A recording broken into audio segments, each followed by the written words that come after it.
Father Flavie Villanueva nagsampa na ng case against VP Sara Duterte. Ang mahirap dito is marami nagko-question sa credibility niya. Dahil nga, addict daw siya before. Yun ang sabi niya according sa interview, or not sa interview, pero tinatanong siya ni Bato during the Senate hearing. Tingnan niyo to. Matanong ko lang si Father, when you said that you used drugs for 15 years, ano po yung drugs na ginamit mo, Father? Shabu po, o bago pa mag-shabu. Pare ka na noon? Siyempre, hindi pa ho. Hindi ka pa pare. Natural po. So, 15 years. How old ka nag-start gumamit na Shabu? Father, ako sagutin niyo. Ako sagutin niya. Mr. Chair, simula po ako ng 16. 16. Opo. 16 plus 15, that's 31. Kailan ka naging pare?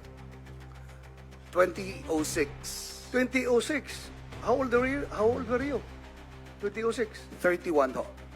31.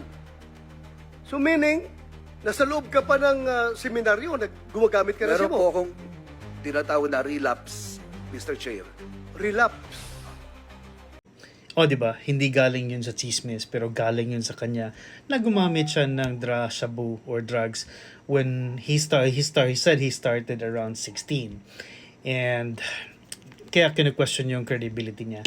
Now, ito naman yung sabi niya after nag-file siya ng case against VP Sara Duterte. We fervently hope that our charges of plunder, malversation, bribery, graft and corruption, betrayal of public trust, and gross violation of the Constitution be upheld against Vice President Sara Duterte, and she at least be called upon to account on hundreds of millions of confidential funds that she plundered. And if she fails to do so, she should no less than be found criminally liable for it. Maraming salamat po.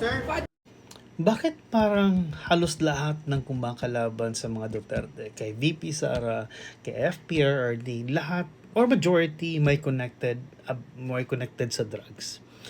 One of this is yun nga, si Father.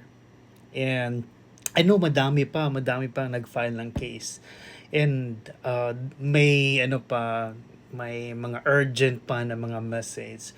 100 million nawala, confidential funds and all. So I'm pretty much sure this will cover the flood corruption or flood control corruption. And I don't know, hindi ko alam if not maniniwala, pero pakikinggan ko ba yung mga sinasabi nila or hindi, kasi majority sa mga nag-file ng case is very questionable yung mga credibility nila. But what you guys think, let me know. For now, I'll check your comment if what's your understanding, what's your information about this. Let's bolt in. But yeah, write down in a comment, let me know what you guys think. For now, cheers, bye.